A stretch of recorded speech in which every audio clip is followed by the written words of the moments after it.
It's easy to forget now, standing in the shadow of Battlefield 6's massive success. But 3 years ago, this franchise wasn't just dying, it was already dead. Battlefield 2042 wasn't just a bad launch, it was an identity crisis. DICE had chased trends, trying to turn a gritty military sandbox into a hero shooter. They stripped away classes, inflated the player count until the maps felt empty, and lost the soul of the series. The community didn't just leave, they revolted.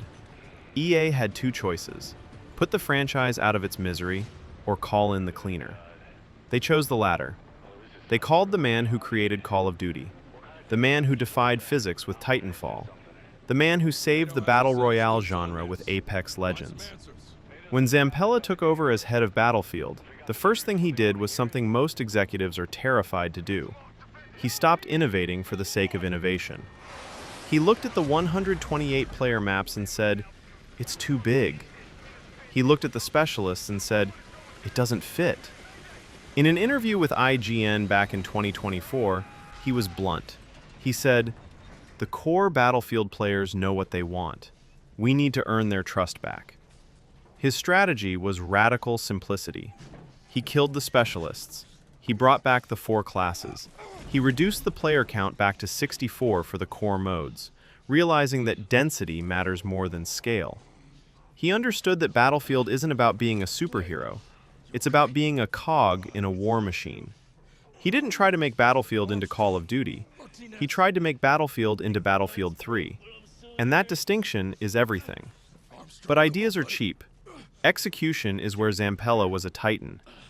You have to remember, the development of Battlefield 6 was a logistical nightmare. He had to wrangle DICE for multiplayer, Criterion for single-player, and Ripple Effect for the new Battlefield Portal overhaul. But ideas are cheap. Execution is where Zampella was a titan.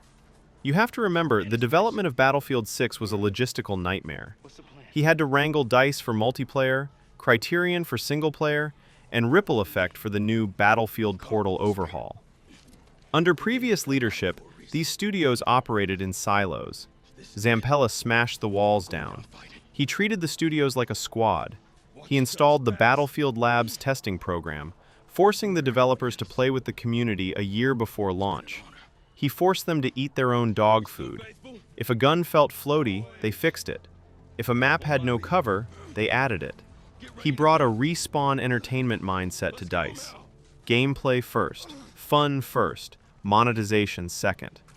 And when the game launched this past October, 7 million copies in 3 days.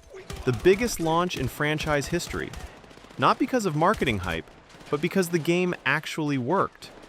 It's tragic that Vince won't be here to see the first year of content roll out. But if you look closely at Battlefield 6, you see his fingerprints on every frame. He was the only man in history to reinvent the FPS genre 3 separate times. First with Medal of Honor and Call of Duty, establishing the cinematic shooter. Second with Titanfall and Apex, mastering movement and verticality. And finally, with Battlefield 6, he didn't reinvent the wheel. He just reminded us how good the wheel could be. He proved that you don't save a franchise by chasing the competition. You save it by remembering who you are. Battlefield 6 isn't just a game anymore. It's a monument. It's the gold standard that we thought was lost forever. Vince Zampella didn't just save a video game.